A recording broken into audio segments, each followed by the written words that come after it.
Hey, what's going on, guys? So, the bandits are gone. We can finally take it easy and relax. We can make some tea. Oh, man. It feels so good to not feel compelled to constantly attack bandits. I don't think in that last 24 hours, or I guess 24 hours an hour ago, I don't think I stopped attacking bandit empires, but for maybe 3 hours of sleep. That's it.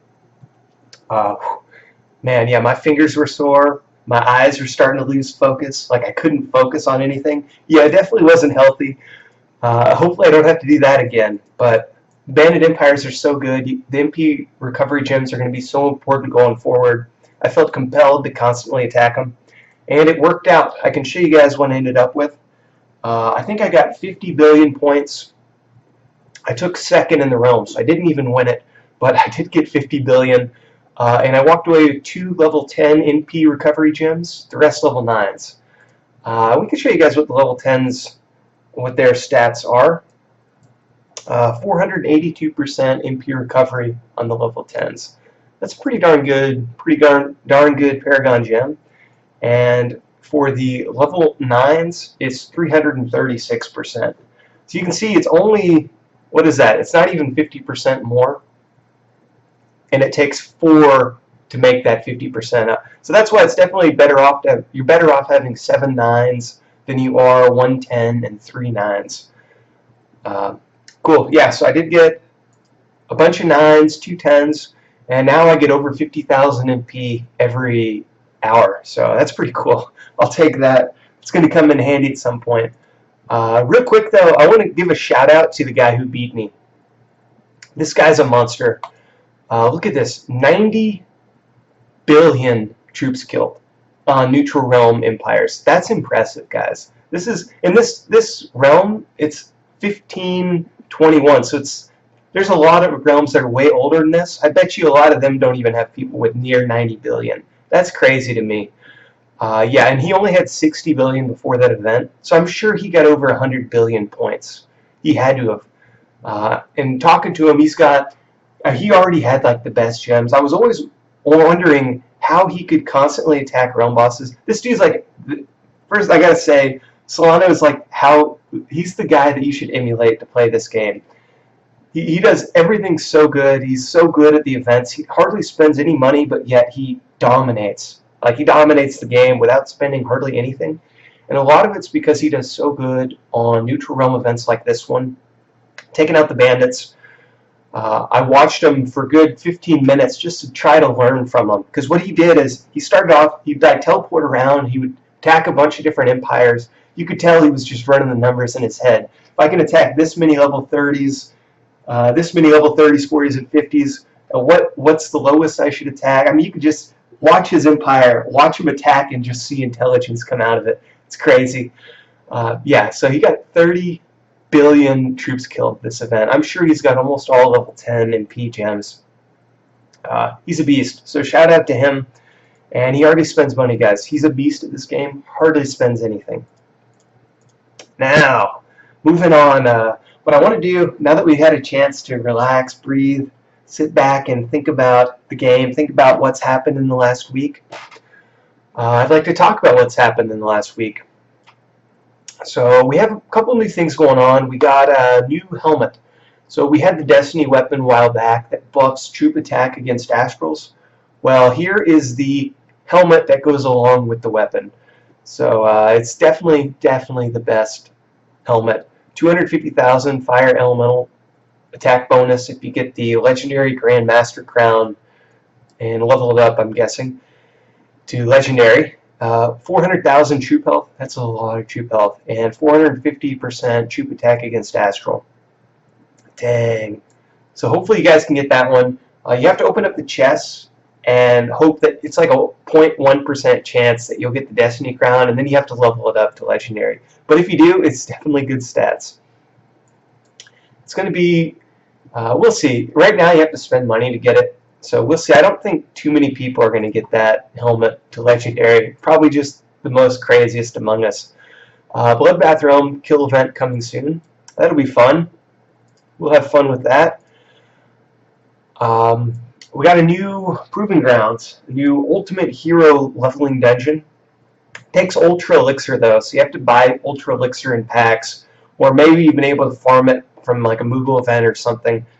But after looking at the rewards for this event, I don't think it's going to be any good. I don't think it's worth dropping a pack on, but I could be wrong. I don't know. Maybe these chests are better than I'm thinking they are, but I'm willing to bet they're not. I'm willing to bet this is not something we should spend money on. I think that's probably a safe bet. But it's there if you guys want to, I don't know, attack a Proving Ground or something. We've got Elemental Gems for a limited time. Oh, I'm excited about these guys. We got Fire Power Gems, Ice Power Gems, Lightning Gems, and Earth Power Gems. And so it's just a gem that buffs your elemental attack. So the Fire one obviously buffs Fire. 60,000 at level 6.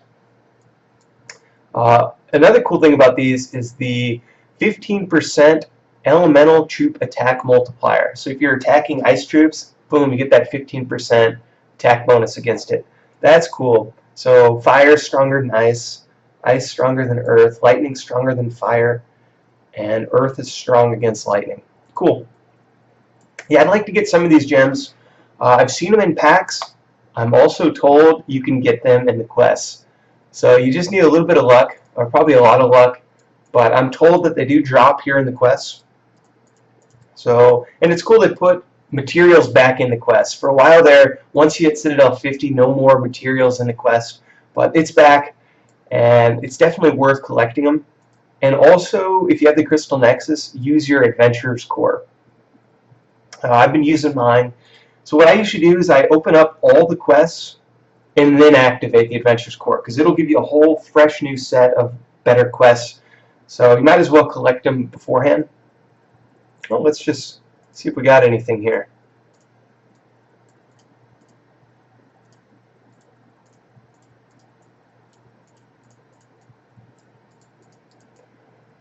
Nothing worth collecting, but it is possible. I've heard from reliable sources you can get the elemental gems there.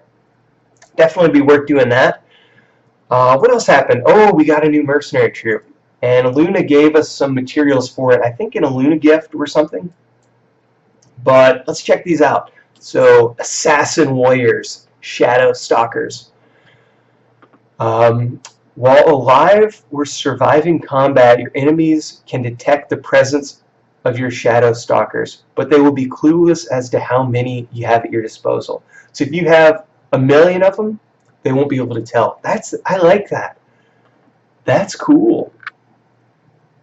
Let's see, 10 times the attack and 2 times the HP of level 9 troops. 2 times damage against Guardians. That's going to be good for defense. That's going to be good in the Crystal. These things are going to be good everywhere.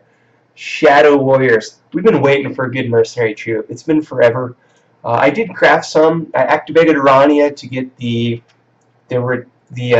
cost reduction, and then I trained them. I think I got quite a bit of them, 65,000. And they're so good, man. Look at the stats, too. We got 3, 4, 5, 6, tier 9 defense, and I'm guessing that's a tier 11 attack.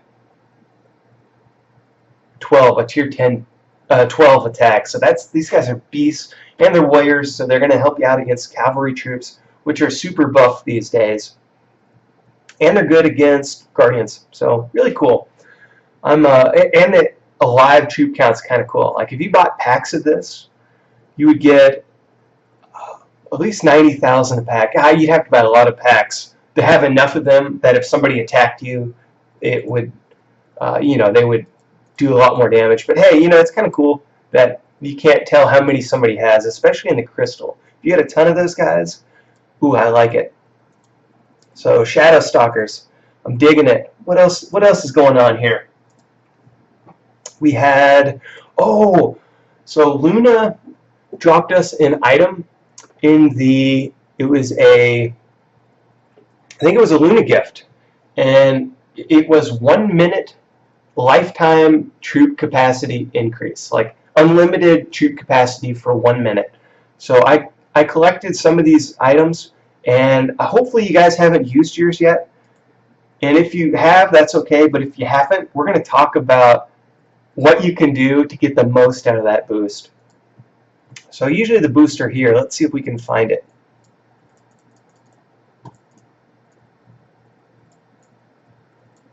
Here it is, guys. Empire troop capacity, 1 billion, just about a billion. So these last a minute. You use it, and then you have 1 minute to train as many troops as possible until, you know, when the time runs out, your capacity goes back to what it was, but you still have all the troops. So let's say right now my troop capacity is somewhere around 35 million. I activate this. If I can train 5 million troops, I'll have 40 million, and then I'll have that 40 million even when the minute's up, but I won't be able to train any more troops until either I raise my troop capacity up above 40 million, or my troops die and my capacity drops below like 35 million.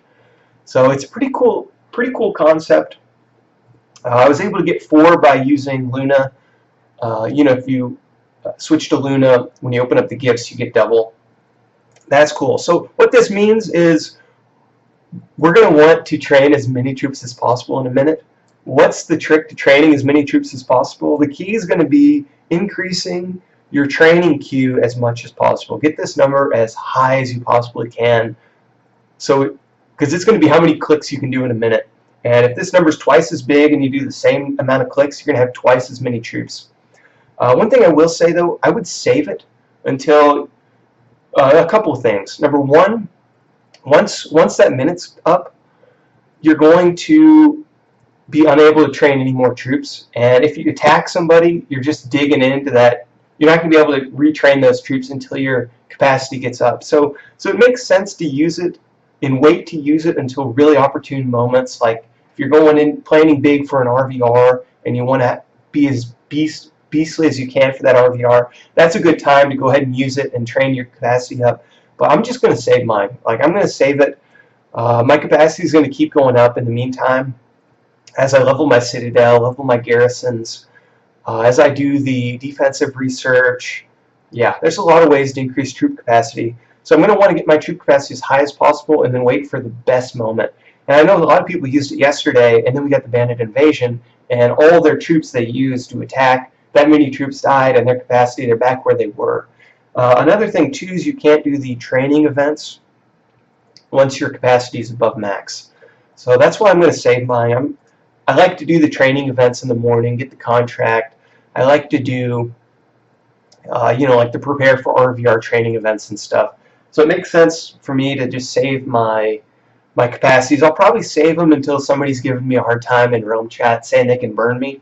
Then I'll get as many troops as I can in that moment, and when they attack me, then surprise them. But that's probably how I'll do it. So one thing before, when you do decide to do it, I would use Gladio if you have him, because Gladio is going to increase your troop capacity. He's got, or not your troop capacity, your training queue. He increases it if you have it skilled up. It's the training queue skill here. So 27,000. You get 27,000 more troops per click. That's gonna be really important. I would also recommend having Guardian Boots on, because Guardian Boots increase your training queue a couple thousand as well. Is it Guardian or is it Galatian? I always get it mixed up. Let's check it out. Guardian? Yeah, Guardian. So 6,600 there. That'll help out. Another thing, one that I think will be really big, is using, if you guys have it, awesome, guys, the recuperation boost. So you kind of have to plan ahead, but this will increase your training queue 100,000 if you're when it's active. So if you're defeated while defending, so you might have to train like T1 troops, get defeated, get this thing active for 12 hours, you get that training queue for 12 hours, and you really just need it for a minute, right? So that's cool. Definitely would do whatever you can to increase your training queue. What some people are saying too is sometimes for RVR events, different big RVR events, they'll give you like a 500K training queue, right? Like there's certain like realm-wide events that increase your training queue. As your VIPs level, your training queue goes up. I would just save them until the most opportune moment. That's me. You could use it now. Now might be the opportune moment for you, depending on, you know, how you play the game and yeah, so I'm not going to fault anybody for using it, but I'm definitely saving mine. And I would recommend, do what you can to get the most out of that, because that could be pretty, like, the difference between a couple million troops could be huge. So, cool. I'm liking that, guys. And then to probably the biggest addition to the game this week, we have a 3rd level on the shrine and a new Astral Goddess. So to get level 3, it's 6,000 blueprints, quite a bit. But let's look at, so the new goddess is Ifrit, and he's interesting. So we'll look at his skills, and then I'll give you my final thoughts on him, or my final thoughts as of now on him. We've got, of course, the armor. So usually how this works, we got armor buffs, HP buffs, and attack buffs for the Astrals. So let's look. We've got armor buff, and then a fire elemental troop HP buff, 110,000. So depending on how much your troop HP is at and your fire elemental troop HP, 100,000 could double your HP, or it could just be like 20%, or it could triple your HP. Either way, that's pretty cool, especially because, a lot of people use fire for attacking empires and stuff like that. So to have a more survivable is nice. And let's see, does it say, and your empire's troop HP. So he doesn't have to be with your fire troops. Your fire troops are still going to get the HP buff. And that's why, at least that's how it works with the cavalry buff from Leviathan and the trap HP buff. When it says empire's fire, or your empire's stat, it usually applies to all of your troops regardless of if they're with Leviathan or with Ifrit or not. Wow, I'm already getting him confused. But yeah, Ifrit, so that's a cool skill. We've got, of course, the armor bonus and fire elemental troop armor bonus, 330,000. So again, that could double your armor. That could be really good. Or if you have really good gems and stuff, it's just a little bit better.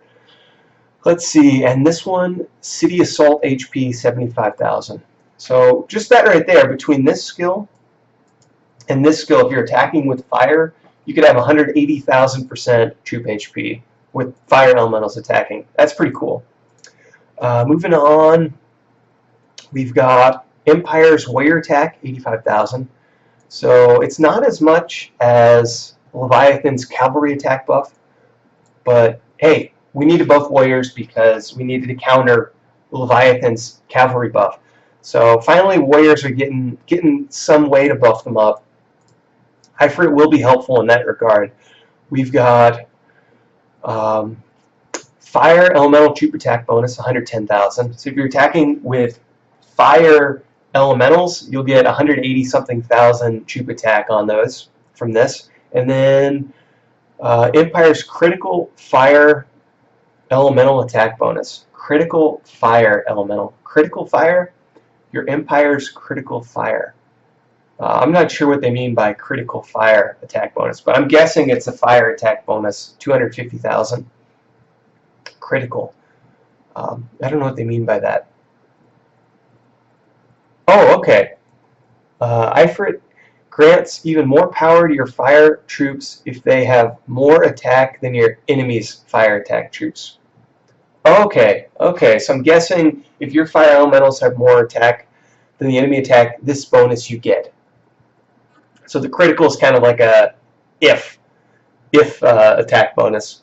Okay, so that could be pretty big, 250,000% attack. Yeah, so that's a lot of attack. If you have these three skills, you could have almost 600,000 attack. Maybe more if you're hitting warriors too. Pretty cool. We've got fire elemental troop attack multiplier against ice troops. So when are people using ice troops? To attack the crystal? So you could maybe use fire elementals in the crystal. Would that be better than lightning troops? Maybe. Maybe if you have really good buffs on your fire. With Ifrit, you might be better off with fire troops in the crystal. That'll be fun. We'll see how that plays out in the coming weeks once people get their Ifrit leveled up. We've got cauterized wounds, and that's your typical health regeneration here, and firewell production. So yeah, that's a decent skill set. Now, here's my thoughts though, guys.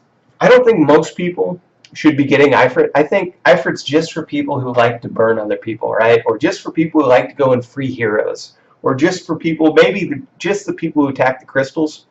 Maybe not even them. I think you can still get by with Leviathan. And the reason I think that, I think Leviathan's better for defense. You get the troop defending HP, you get the trap HP, which is gigantic. You get the cavalry buff, which is bigger than these buffs. So, you know, Ifrit's definitely better for attacking. It definitely buffs your fire troops a lot more. But, you know, most people are more defensive than they are attacking. And certainly for defensive players, I don't see much benefit to Ifrit. Now, what you could do, you could go like kind of trap, like if you have him and you have a ton of fire troops, that could be kind of a tricky trap account because you're going to have a lot of attack on your defending troops.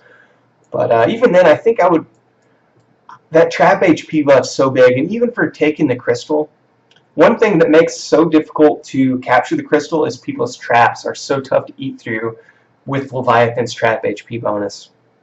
So yeah, it'll be fun to see what happens. It's definitely, this guy's definitely insanely good for attacking people with fire troops. So that right there, if you, he's definitely worth getting at some point if you like to attack people, or you want that attacking capability, and you have a lot of fire troops and your fire wells are leveled up, or even if you just have all your wells leveled up, with this skill you only need one fire well, right? So yeah, I'm digging them. I think we'll have to wait and see how it works out.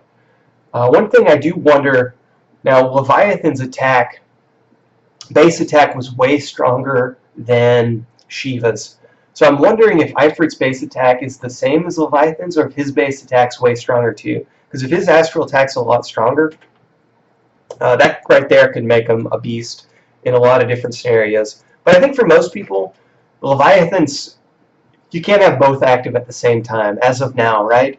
So if you have Ifrit, you're missing out on your defending armor, your defending HP, you're missing out on your trap HP, you're missing out on your cavalry attack. I would rather have those for defense. But if you're kind of like, if you're a strong player, like say top 100 in your realm or top 75 in your realm, Ifrit could be pretty good.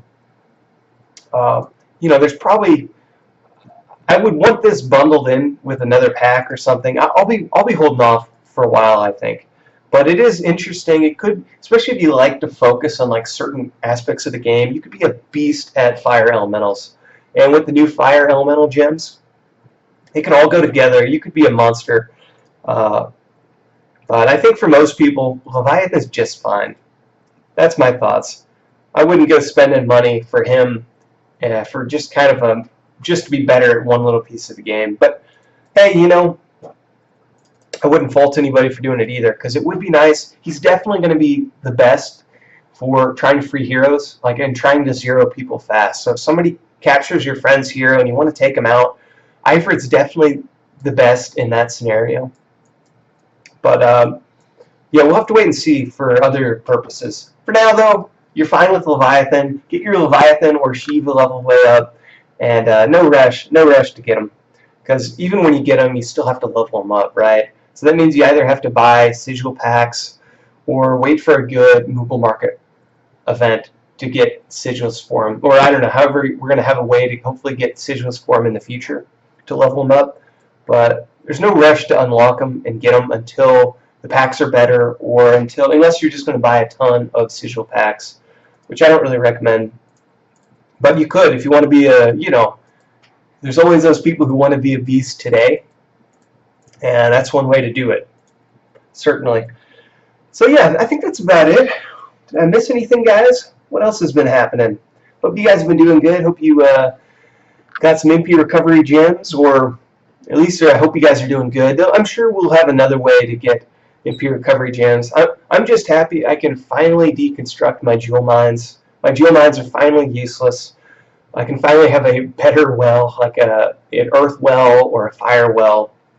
I'm pretty excited about that, because yeah, those jewel mines are just kind of eating up space. But you needed the jewel mines for the MP gems until the Bandit event. So cool. I'm happy about that, guys. I think that's about all that's going on. Snowcabo fun. Pretty cool, actually. This is a pretty good event. Especially if you can hit, I think most people could probably hit that tier 3 if they're trying hard. Decent medals, including mythic Irani medals, which I really need. So I'd love to get that tier 3. I need to try a little harder on this. Yeah, definitely need to. So anyways, I'll shut it down there. I'm going to get some sleep. It's been a long 24 hours. Alright guys, take it easy.